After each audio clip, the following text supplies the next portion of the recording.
বিষয়ে যাওয়ার আগে ওখানে বলি, ওখানে মূলত উনি কিভাবে দায়িত্ব নিয়েছেন, কি প্রেক্ষাপটে নিয়েছেন, এই গল্পগুলো তার মুখে আমরা অনেকবার শুনেছি। তিনি আবারও সেগুলো বলেছেন, সেগুলো জানিয়েছেন।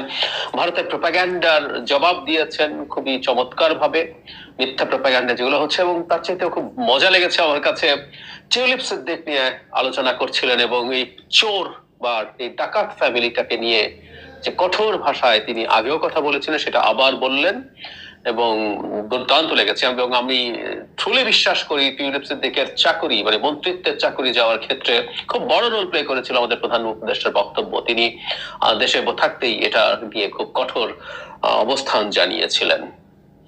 অফ টপিক হলে যোগ করে রাখি, টিউলিপ সিদ্দিকের এমপিত্ব নিয়ে আলাপ চলছে এবং আমি মনে করি ওখানে বাংলাদেশি যে কমিউনিটি ডায়াসপোরা যারা আছেন তারা তার মানে এমপিত্ব থেকেও তাকে যেন সরে যেতে হয় সেই চাপ তারা অব্যাহত রাখবেন।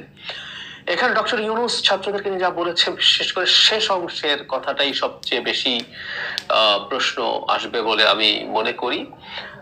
সেটা আগে এমনি দল নিয়ে অনেক কথা বলেছেন, একটু পড়ি। একটি সম্ভাবনা হলো ছাত্ররা নিজেরাই একটি দল গঠন করে। আমি তাকে কোট করছি, শুরুতে যখন তারা উপদেষ্টা পরিষদ গঠন করেছে তখন আমি 3 জন ছাত্রকে আমার উপদেষ্টা পরিষদে নিয়েছিলাম। আমি বলেছিলাম যদি তারা দেশকে প্রাণ দিতে পারে তাহলে তারা উপদেষ্টা পরিষদে বসতে পারে এবং প্রাণ দেওয়ার জন্য কি করেছে সেই বিষয়ে সিদ্ধান্ত নিতে পারে, তারা ভালো কাজ করছে। এখন ছাত্ররা বলছে তারা কেন নিজস্ব দল গঠন করছে না, তারা একটা সুযোগ নেবে।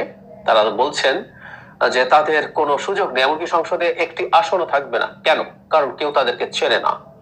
এই প্রসঙ্গে ডক্টর আরো বলেন, আমি তাদের বললাম পুরো জাতি তাদেরকে চেনে, তারা যা করতে চায় সে বিষয়ে তাদেরকে একটা সুযোগ দেই, সুতরাং তারা এটা করবে। অধ্যাপক মোহাম্মদ ইউনূস বলেন দল গঠনের প্রক্রিয়ার মধ্যে তারা হয়তো বিচ্ছিন্ন হয়ে পড়ে, একটু আশঙ্কার কথা আছে বাংলাদেশের যে টিপিক্যাল রাজনৈতিক কালচার।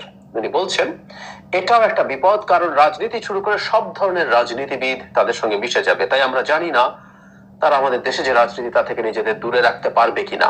এ ধরনের সুযোগ আছে যা আমাদের নিতে হবে। তবে ছাত্ররা প্রস্তুত, তারা প্রচারণা চালাচ্ছে, তারা দেশ জুড়ে লোকজনকে সংগঠিত করছে। এক পর্যায়ে তিনি বলেন ভারতীয়রা যেসব বিষয় বলছেন তার বিষয়ে আপনার দৃষ্টি আকর্ষণ করতে চাই। তারা বলছে বাংলাদেশের অবস্থা খুবই নাজুক। অধ্যাপক ইউনূস হয়তো নাও ঠিক থাকতে পারেন, কিন্তু সেখানে ইসলামিস্টরা রয়েছে যারা বাংলাদেশকে নিয়ন্ত্রণ নিতে যাচ্ছে। এই বিষয়ে আপনি কি বলবেন? এই জায়গায় সেই কথাগুলো আছে যেগুলোকে বোমা ফাটানো মনে হতে পারে। তিনি বলছেন আমরা এমন লক্ষণ দেখি না, অন্তত আমি এখন কোনো লক্ষণ দেখি না। তরুণেরা সবাই প্রতিশ্রুতিবদ্ধ, তাদের খারাপ কোনো কিছুর সংস্পর্শ নেই বা নিজেদের রাজনৈতিক আখের গোঠানোর ব্যক্তিগত আকাঙ্ক্ষা নেই। তারা এই পরিস্থিতিতে রাজনৈতিক দল গঠন করছে বা রাজনীতিতে যুক্ত হচ্ছে, এটা দরকার। কারণ রক্ত দিয়ে তারা যেগুলো অর্জন করেছে সেগুলো তাদেরকে রক্ষা করতে হবে। অন্যথায় সেই সব ব্যক্তি নিয়ে যাবে যারা বিগত প্রশাসন ও অন্যান্যের মতো সবকিছু পুনরাবৃত্তি করার সুযোগ খুঁজছে। এটা বাংলাদেশে আমাদের রাজনৈতিক পরিবেশ, সুতরাং এটা রক্ষা করার চেষ্টা করছে। তাই আমি বলবো ছাত্রদের অভিপ্রায় থাকবে। এই জায়গাটা আমি আবারও পড়ি, শেষ অংশটা, যেখানেই আসলে অনেকগুলো কথা আছে যেগুলো মারাত্মক রকম পলিটিক্যাল ডিবেট ট্রিগার করতে পারে। তিনি বলছেন তাদের খারাপ কোনো কিছু সংস্পর্শ নেই বা নিজেদের রাজনৈতিক আখের গোছানোর ব্যক্তিগত আকাঙ্ক্ষা নেই। ছাত্রদেরকে তিনি প্রশংসা করছেন। মানে এই প্রশংসা যখন তিনি করছেন তখন এটাকে আমরা কিভাবে দেখব? এবং এর রিডিং বিটুইন লাইনস হচ্ছে অনেকেরই আছে যেটা উনি পরে বলেও ফেলছেন, তারা এই পরিস্থিতিতে রাজনৈতিক দল গঠন করছে বা রাজনীতিতে যুক্ত হচ্ছে, এটা দরকার। কারণ রক্ত দিয়ে তারা যেগুলো অর্জন করেছে সেগুলো তাদেরকে রক্ষা করতে হবে। এই জায়গাটা, এই বাক্যটাকে আমরা যদি অ্যানালাইজ করি, তার মানে স্টুডেন্টরা রক্ত দিয়েছে, ট্রু। কিন্তু এখানে আবার সেই ন্যারেটিভ যে স্টুডেন্টরাই রক্ত দিয়েছে, আমি বলছি না এইভাবে বলা হয়েছে, কিন্তু আমরা যদি কনটেক্সটের সাথে মেলাই, আমাদের প্রধান উপদেষ্টা এই মুভমেন্টের পর দায়িত্ব নেওয়ার পর থেকে স্টুডেন্টরা তাকে এমপ্লয় করেছে, স্টুডেন্টরাই সবকিছু করেছে, তরুণরাই সব করে ফেলছে এবং স্টুডেন্টরা বিশেষ করে সব করছে, এই আলাপ উনি ক্রমাগত দিয়েছেন।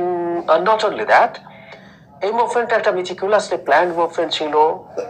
যখন জাতিসংঘ সাধারণ পরিষদের অধিবেশনে গিয়েছিলেন তখন মিস্টার মাহফুজ আলমকে তিনি এই মুভমেন্টের ব্রেইন বিহাইন্ড দ্য মুভমেন্ট বলে পরিচয় করে দিয়েছেন। পরে আমরা কথ্য ভাষায় অনেকে এটাকে মাস্টার মাইন্ড এই শব্দটা ব্যবহার করতাম। যদিও দাভোসে এসে তিনি এটাকে একটা স্পন্টেনিয়াস মুভমেন্ট এবং এখানে কোনো লিডার ছিল না বলেছেন। কিন্তু এখানে আবার যেহেতু তার একটা প্রিভিয়াস ব্যাকগ্রাউন্ড আছে, স্টুডেন্টদেরকে আবারও ক্রেডিট দেওয়ার একটা টেন্ডেন্সি। আমি মনে করি আমাদের এই পোস্ট 5th অগস্ট আমাদের মধ্যে যে ধরনের বিভেদ তৈরি হয়েছে তার মধ্যে একটা খুব বড় কারণ হচ্ছে এই ক্রেডিট ক্লেম করা।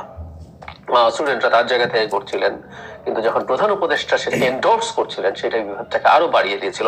এখানে কিন্তু আবার কারণ তারা রক্ত দিয়ে যেগুলো অর্জন করেছে সেগুলো তাদেরকে রক্ষা করতে হবে। পরের বাক্যটাও কিন্তু পরের অংশটা বাক্যের পরের ক্লজটাও খুবই বিতর্ক তৈরি করতে পারে। তার মানে হচ্ছে ছাত্ররা যা অর্জন করেছে সেটা আর কেউ রক্ষা করতে পারবে না, তাই ছাত্রদেরকে সেটা রক্ষা করতে হবে। তাত্ত্বিকভাবে বলছি, নির্বাচনের ক্ষেত্রে যদি একটা দল ক্ষমতায় আসে, নিশ্চয় আওয়ামী লীগ আসছে না, তো আওয়ামী লীগের বাইরে প্রত্যেকটা রাজনৈতিক দল এবং প্রত্যেকটা সংগঠন ব্যক্তি এই অভ্যুত্থানের পক্ষে ছিল, অনেক অ্যাক্টিভলি মাঠে ছিলেন। প্রত্যেকেই শেখ হাসিনার এই মাফিয়া রেজিমের বিরুদ্ধে লড়াই করেছে। সো তাহলে কি প্রশ্নটা এটা দাঁড়ালো, তাদের কেউ যদি ক্ষমতায় যায় তারা যে অর্জন হয়েছে সেটা রক্ষা করতে পারবে না? আচ্ছা, যদি না পারে তাহলে তো ছাত্রদেরকে ক্ষমতায় যেতে হবে, ক্ষমতায় গিয়ে এটা রক্ষা করতে হবে। তাহলে কি ছাত্রদের ক্ষমতায় যাওয়াটাই জরুরি? আর ক্ষমতা যাওয়া ছাড়া তারা এটা রক্ষা করতে পারছে না, তাই না? রাজনীতিতে যদি যায় তারা, বা রাজনীতিতে আসলে তো করা যায় না, ছাত্রদের তো ক্ষমতায় যাওয়ার প্রবাবিলিটি নাই। কিন্তু এর মধ্যে এরকম ইন্টারপ্রিটেশন কেউ তৈরি করতে পারে, কারণ উনি বলছেন এরপর অন্যথায় সেগুলো সেই সব ব্যক্তি নিয়ে যাবে যারা বিগত প্রশাসন ও অন্যান্যের মতো সবকিছুর পুনরাবৃত্তি করার সুযোগ খুঁজছে। Let's call a spade a স্পেড।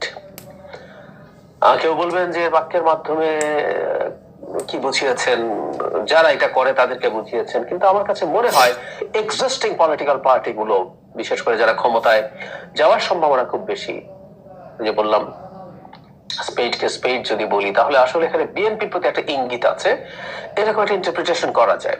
আমি বলছি না আমাদের প্রধান উপদেষ্টা এই কাজটা করেছেনই, কিন্তু পড়লে এই ইন্টারপ্রিটেশন করা যায়, কারণ দীর্ঘদিন থেকে বিএনপির বিরুদ্ধে ছাত্ররাই এই ক্যাম্পেইন করেছে।